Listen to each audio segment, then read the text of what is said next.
morning. My name is David Michael. Welcome to East Shore Unitarian Universalist Church. I would like to extend a special welcome to any newcomers who are with us this morning and encourage you to spend some time getting to know us. If you would like to be on our mailing list, we invite you to sign up at the greeters table. You will find additional information at the pamphlet rack in the back of the narthex. Our greeters will be happy to answer any questions.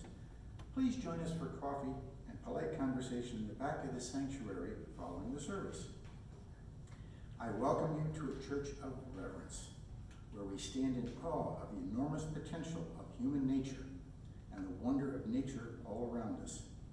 I welcome you to a church of love, where we genuinely care for one another and seek to make this world a better place for all living things. I welcome you to a church of discovery, where we seek our individual spiritual paths and the path to truth, and where we support others in their searches. I welcome you to a church of connectedness, where we strive to nurture meaningful connections to each other, and to the world around us, and to the universe beyond. You are welcome to a church that values reverence, love, discovery, and connectedness. I thank you for your presence, and I hope you will find something of meaning and inspiration in the service, as we have just found in our pianist.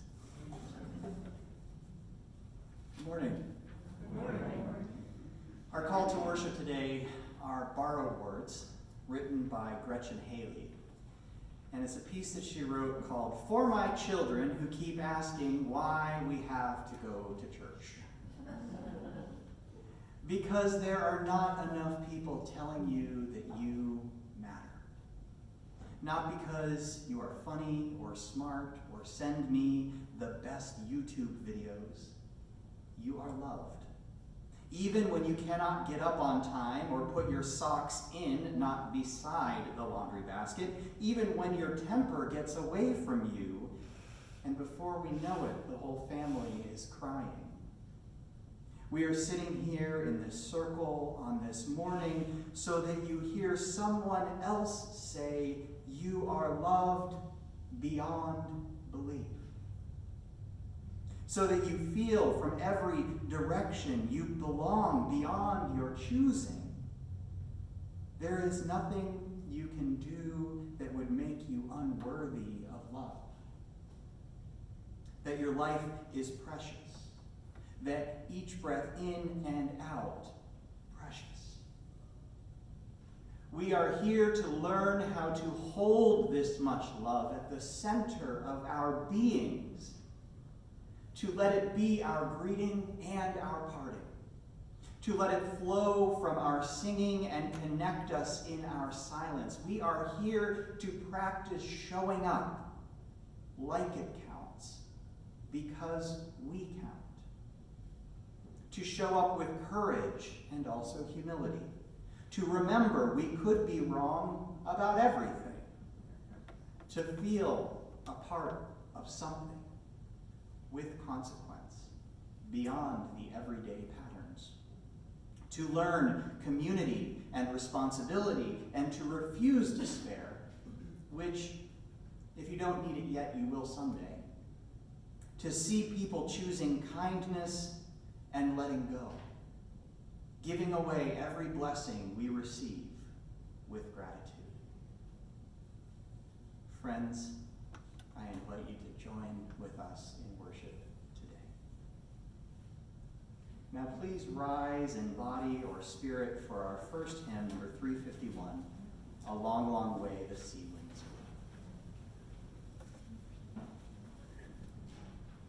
Blow."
Our words for our chalice lighting this morning are attributed to Reverend Robin Gray.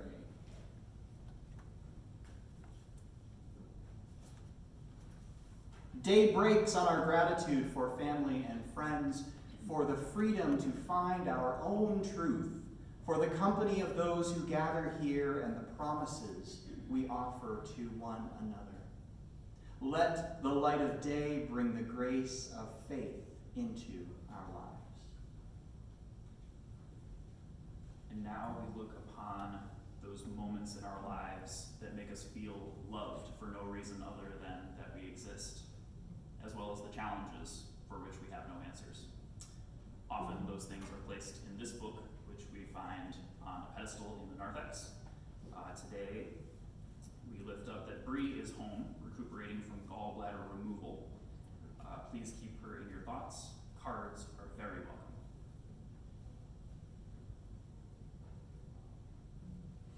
So for this and all of the joys and cares which are left unspoken in our hearts, we will observe a moment of silence. During this time, I invite you to hold on to the stone that you may have brought in with you this morning, or grab from the bowl at the top of the aisle there. Hold on to it and imbue it with your joys and concerns. Feel its weight, its strength, as we observe this moment of silence. And then when the singing bowl sounds, I invite you to place the stone in the bowl here at the very center of our worship space, for it to eventually be returned to our grounds and always be a part of this congregation.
I invite you now to join me in prayer. Spirit of life, awaken me to your presence here in my anxious moments when the good I seek is unattainable. Quiet my fidgeting and pensive mind.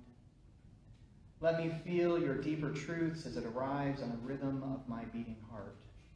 Let me hear it sing its comforting melody, that my longings, all my desires, and all my hungers are soaking the seeds of change that will sprout in their own season, not mine.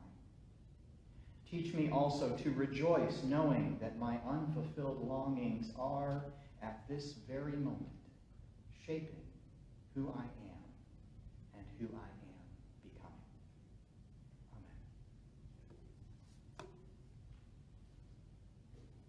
Amen. And now we will hear from the choir, singing 193, Our Faith is But a Single Gem.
So good morning again. My name is Reverend Joe Donatone, and it is my honor to serve East Shore Unitarian Universalist Church this Sunday. I'd also like to welcome any guests we have here today. And I would also like to welcome everyone who is watching this online. We know that most people will check us out online before they ever show up at our door. And we really do look forward to the day, if that's you, that you will come and visit us here in Kirtland, Ohio. Now, I want to start today by telling a little story. In the not too distant past, I was in my first year of seminary, and my training as a Unitarian Universalist revealed itself to be very useful. I spent many hours in classrooms filled with good Christian Methodist students, as my seminary had only a small number of students who identified as something other than Christian. And of that small group, most of us were UUs. Now, I'm still not sure if the school welcomed us UUs out of the merits of diversity, to enrich the theological broth, so to speak, or simply as theological sparring partners for the Christians. Now, our Unitarian Universalist beliefs prepared me well for those classrooms. Our principles guide me toward curiosity and open engagement when I encounter theological diversity. And I was feeling all kinds of scholarly and easygoing in those classrooms, and quite frankly, woke. And to be perfectly honest, I was more than a little bit smug about it. Now, one day, I was having lunch with a bunch of friends. We were all part of an organization of queer nuns called the Sisters of Perpetual Indulgence. Now, I won't tell you about that today, but that's a future sermon. But suffice to say, we were 8 exuberant, quite openly gay men sitting around this lunch table. And the soul food restaurant that we had chosen, which had amazing food, was run by a church. So I was stopped on my way out the door after lunch by a friendly gentleman and his wife. He reached out his hand and he shook mine and he said, "Friend, can I ask you a question?" Now, I don't remember the exact question, but I do remember that it was a cleverly crafted question about my soul and my salvation. And I thought to myself, dang it, here we go again. Down south, I fell for that handshake ploy every single time. My Midwestern upbringing does not allow me to ignore an outstretched hand. That's just not part of Midwest nice, right? So the encounter, it froze me in my tracks. Now, I wanted to share my faith with him. I wanted to say, I'm a Unitarian Universalist, and I don't feel that I need to be saved, but thank you for caring enough to worry about my soul, and have a nice day. Instead, I stammered and tried to string together several random elements of our diverse and liberal faith until I literally just backed away while I was talking to him and turned and ran.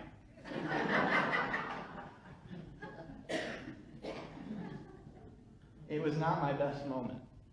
And so much for all those high-minded ideals about openness and sharing that I was practicing back in the classroom. Now, the interesting thing about this is I sort of know what it's like to be on the other side of that handshake. The side of the person who is reaching their hand out in theological interest of another. I've had the privilege of preaching in pulpits across Florida, Ohio, and several other states.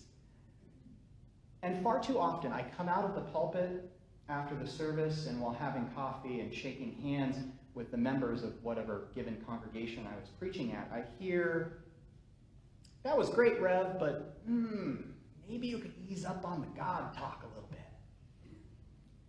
In those moments, I know that that person, unfortunately, has completely missed my message. Despite my effort to include everyone, deist, theist, atheist, agnostic, humanist, Eastern, earth-centered, Christian, all that well-intentioned Unitarian Universalist heard is they caught a whiff of my belief, and then they spent the next 20 minutes hearing nothing else of what I said. Now, discussing our beliefs and sharing our faith is really tricky for Unitarian Universalists. We don't share a neat and tidy doctrine. We do share a common covenant, our 7 guiding principles, but we do not share a common faith. Now, what we are, proudly, is a people of action. When we look back at our history, rising up for justice, showing up for the marginalized, and speaking truth to power, we have so much to be proud of.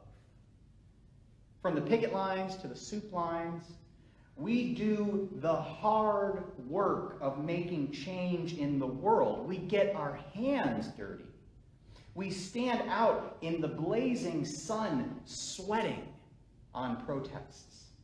We generously give up our precious leisure time to sit around tables, stuffing envelopes, or making calls to politicians or donors or prospective voters. Then we come inside, and we join in community, and that work continues. Here in our gathering places, we challenge ourselves to do the inside work of inspecting our motives, rooting out racism and white supremacy we didn't even know was there, recognizing and restructuring the ways we do things, wrestling with questions about the future of our movement, who we have excluded from conversations, who we serve, how we serve, why we serve. And friends, all of this work, all that work out there in the world, all that work inside these walls, all that work inside ourselves is vital work.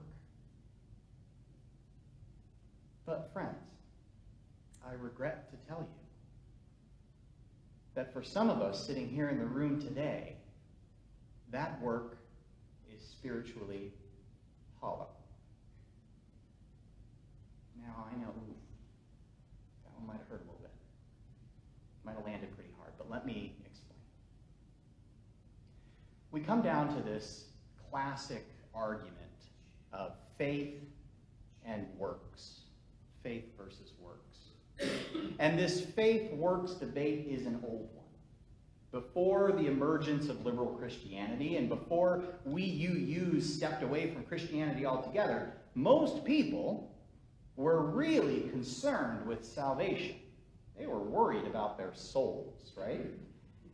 And the debate arose among various denominations about whether it was enough just to believe in Jesus, to have faith, or if one's actions needed to prove it through good works.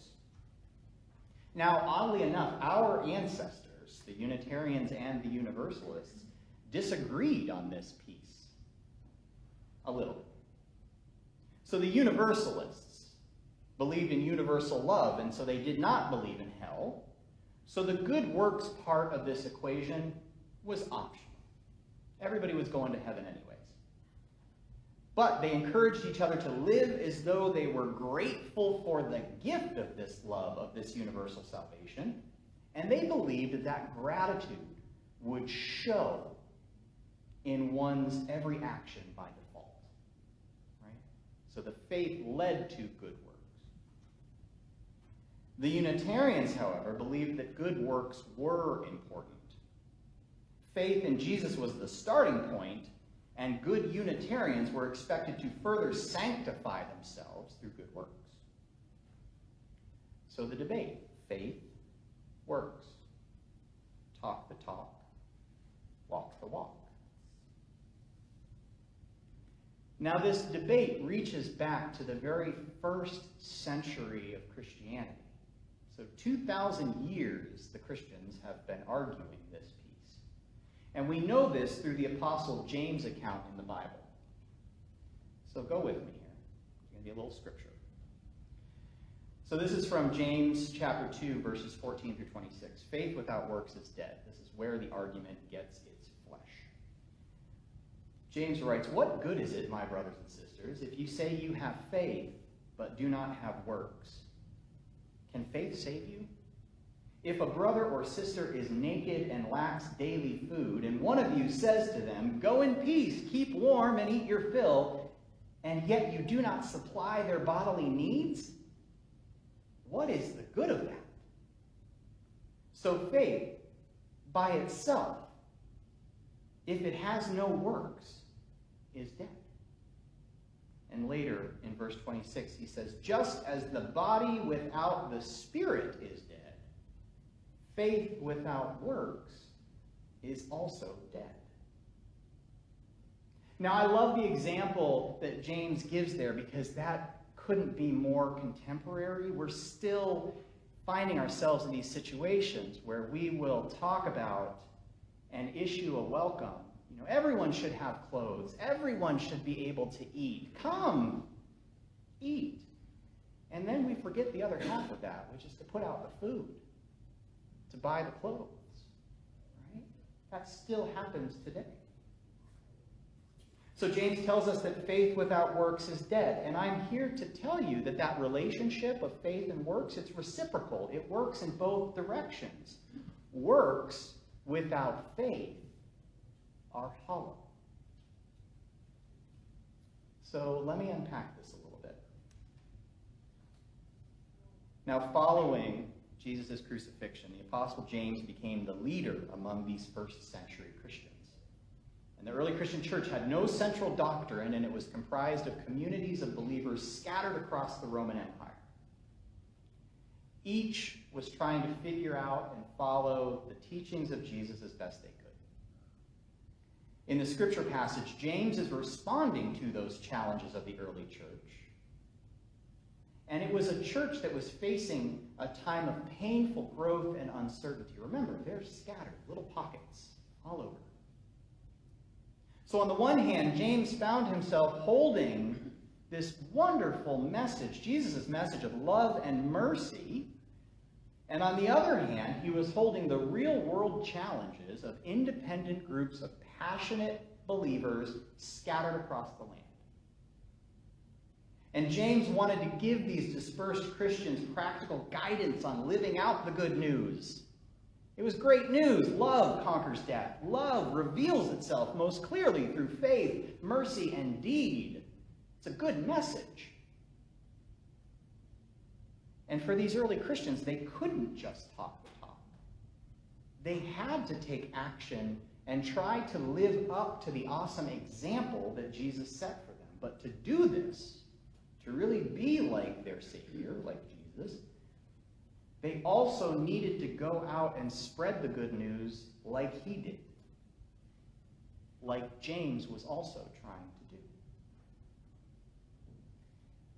And so now, just as it was then, it is mighty hard to convince anyone of anything if you don't believe in what you're saying, if you don't have faith.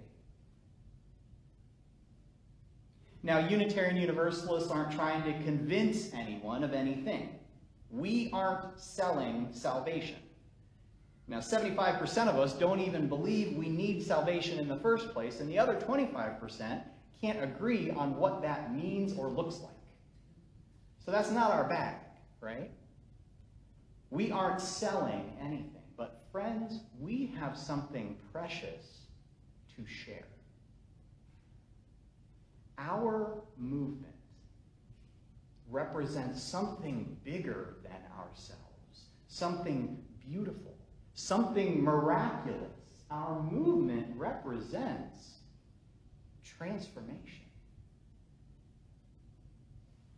I'm going to read a quote by John Burns, and this comes out of a really great little book called Our Chosen Faith. It's all about Unitarian Universalism.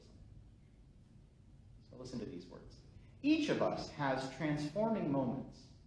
Not all of them are soaring. Many are painful, breaking through our defenses to raise challenging questions of us, just as we do often have questions of life. In such moments, we can sometimes receive life once more as a gift, not a given. When we do, when we are more open to life's unfolding questions of us, then we can identify more deeply with others, with those who are also challenged. We can commit or recommit ourselves to join with them to serve justice, to love mercy, and to walk humbly together before the mystery that gives us all life, and to do so even in the face of death. So transformation. Transformation is why faith is important. We come together as a religious community for transformation, to explore what could be, to expand our understandings of ourselves, and to strive to continue to be the best self we can be. With faith, with an awareness and trust in something outside of ourselves, we can, as John Burns writes, receive life once more as a gift, not a given. Now think about that. To receive this experience of life once more as the gift that it is. To not take it for granted as a given.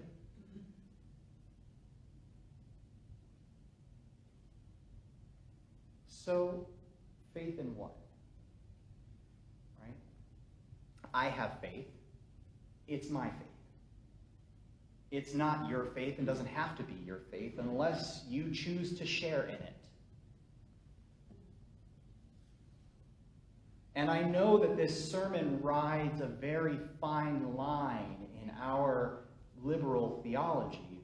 We Unitarian Universalists never tell each other what to believe. The gift of this spiritual journey is what we discover. And that gift is a gift for each of us alone until we share it. So please don't hear this as me telling you what you need to believe. Faith comes in many forms. It can be faith in the divine, be that God of the Abrahamic religions, Jesus, or Buddha, or the Prophet Muhammad, or Mother Nature, or Gaia, or the pantheon of gods in the Greek, Roman, or Norse traditions. All those images of divinity. It can be faith in spiritual practice like yoga, a practice that calls us to be our best selves, to care for our bodies as the temple that they are. It can be faith in love. It can be faith in justice. And it can be faith in humanity. Faith in each other here in this room. Now, if you're sitting there and you are a hardcore atheist, and this is landing like a lead balloon, go with me here. I've got something for you.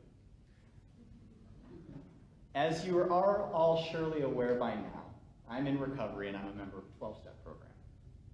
One of my best friends in the program is an atheist who has been sober successfully for many, many years. And whenever the meeting topic lands on faith, so the idea of identifying a higher power or trusting in a higher power, he gently and lovingly shares his perspective. For him, it doesn't make sense to pretend to believe in a higher power when he doesn't. So instead, he will talk about his higher purpose. Now, another person in recovery describes this idea of higher purpose way better than I can. So these are the words of Wayne M. His higher purpose is simply to be there and share the experience of being human with other people. Even if I can't do anything to help, I need to be there if someone needs me. This obviously requires I interact with others. I acknowledge that I am dependent on others for my sobriety. To do that on an ongoing basis, I must always endeavor to do the right thing. Now I am a part of, not apart from. So now that I'm part of the human race, how do I act and what do I do in this strange arena of the real world? That question guides his higher purpose. Now that I am part of the human race, how do I act and what do I do in this strange arena of the real world? Wayne's higher purpose is the act of reaffirming his place in the interconnected web of existence and trying to do right by all those with whom he is connected. And that for him is truly a transformational experience. I can still see it. There's some protest out there. But Joe, we are a people of reason. Yes. And also, yes, Unitarian Universalists are a people of reason. We proudly champion reason and rational thought. However, we are also a people moved by love. And love is hardly ever rational. Now, I want to read you another quote. This is by Jean Harrison Neweyar from another little book that I highly recommend called Fluent in Faith. She writes, "Reason and faith ask different questions and tell different stories. Science can tell us about how the hand is formed and how it is able to do the amazing things that it does. It can tell us how the artist holds the brush, but not how she imagines the images that emerge upon the canvas. It can tell us how the nerves in our fingertips can feel the touch of another hand, but not how that touch can soothe our fears or heighten our passions. To think about and talk about creativity and kindness and courage and beauty, we need another story, another language. We need the language of faith. So the way I look at it, faith and reason are two parts of a larger theme. Faith is poetry, reason is prose.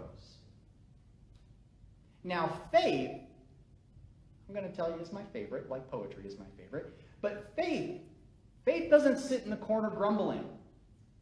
Faith doesn't need to prove its point or poke holes in the wondrous mysteries of the human experience. Now, don't get me wrong, faith is curious. Why else would we be here exploring life's mysteries together? But faith believes in itself, and it inspires us beyond what rationality says is possible. It inspires us to run marathons, to climb Mount Everest, to rocket ourselves into space just because we can. Because, gosh, wouldn't it be neat to walk on the moon? Faith is reason's best friend. Faith allows us to offer love and kindness where we know it won't be returned. Faith keeps us from giving up on the lost causes in our lives. Faith keeps us engaged in difficult and sometimes painful but necessary conversations. Faith is also hope's best friend. Now, when I see these qualities in another person, when I see that twinkle in their eye, the lightness that they carry, the curiosity, the confidence, the courage, I know I stand before a person of faith, a person who believes in something. So, a final story. Early on, I served on the welcome team at First Unitarian Church of Orlando. I was so excited. I was a new UU, and I was fired up. And I was so excited to see new faces walking across the courtyard to the door of our sanctuary. And then it would happen. When they were about 10 steps from the door, I would get a little sense of dread in my stomach. How was I going to quickly and casually introduce them to our faith? In my hopes of sharing the wonders of Unitarian Universalism with new folks, I found myself reaching for a pamphlet over and over again. At one point, I found myself saying to a new person, "Here, read this. Find a seat wherever you like. I'm going to be at coffee hour, and you can come and find me if you have any questions." Friends, that is not a radical welcome. There are times when I think we shy away from expressions of faith, whether it is an expression to another curious person or to ourselves. Because ours is a faith that is so eclectic and broad, it's difficult to determine where to start. And each one of us has our own personal, unique, and eclectic interpretation of the broad themes of Unitarian Universalism. Expressing our faith can be awkward. And while it is ultimately up to you to define your own faith, which I support as the bedrock of who we are, I'm happy to share some of the ways that I talk about mine. And you are free to borrow them if the Spirit moves. Now, I found a comfortable home in Unitarian Universalism primarily because of what we aren't. We aren't rigid or dogmatic. We aren't homophobic. We don't avoid tough questions about race and diversity. We don't fear or vilify women or people from other nations. We don't lift up America with this hoorah gusto of America first, nor do we smugly adorn our patriotism with divine providence. But using this rubric, all of these things that we are not, defines our faith, our movement, in the negative. It defines us as a reaction to what we aren't. We are not a reaction. How do we begin to define ourselves in the positive, not as a reaction to other dominant religions? How do we say what we are, not just what we aren't? Here's how I do it. Unitarian Universalism is a religion that believes in vigor. We believe that the divine, or God, is bigger than any person or religion can define. We believe that love is universal, limitless, and transforms lives for the better. We believe that the mystery of life is so big that everyone catches only a tiny glimpse of a universal truth. And we come together on Sundays to share and explore what we learn. We believe that bigotry and injustice stand in the way of finding that truth, so we fight like hell to make this world a more loving and just place. We believe that this experience of life is so precious and fleeting that we worry less about what's coming next and more about what positive changes we can make right now in this precious and fleeting experience.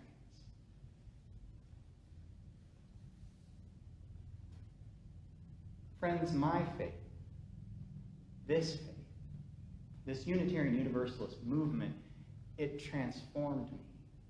It's why I am standing up here today. I pray that you find that same transformation, that it fills your actions and sustains your good works, and that it moves you to share that transformation, the story of it, the experience of it, the feeling of being loved for who you are. I pray that you are moved to share that with others proudly and confidently. And I pray that you don't need a pamphlet to do so. May it be so. Amen. People of action, not reaction. I would like to suggest two things that I think perhaps we are. One, friends of folk music. We helped to start the Blue Sky Folk Festival, which grew out of these facilities. Two, we love this community. We love these people, journeying together to discover and revere and connect.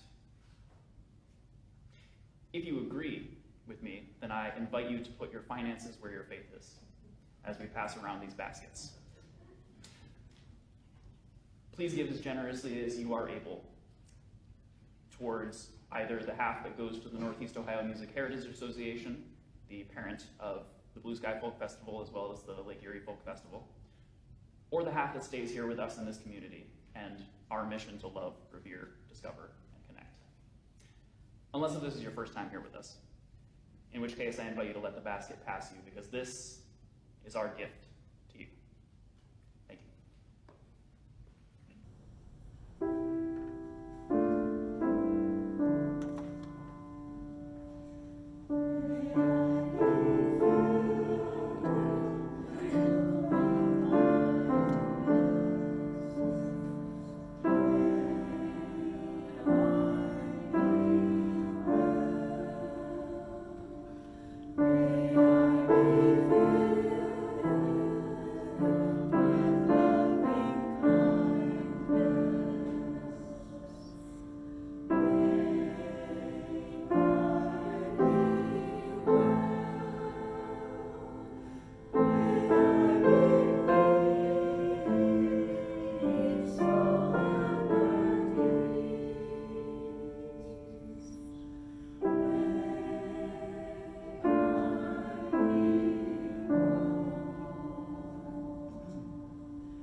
We'll use them to the best of our ability to support our mission, our church, and this universe. Thank you.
Friends, as this portion of our service comes to a close, I want to leave you with a parting benediction. May your heart be inspired. May it be inspired by something of your choosing, something that moves you to do better, be better, and love more in this world. And may you walk with that something always.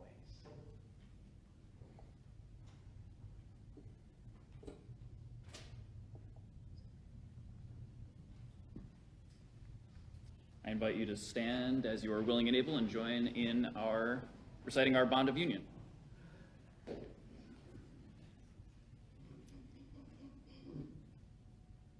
We join hands in Unitarian Universalist fellowship, pledging ourselves to an individual religious freedom which transcends all creeds, not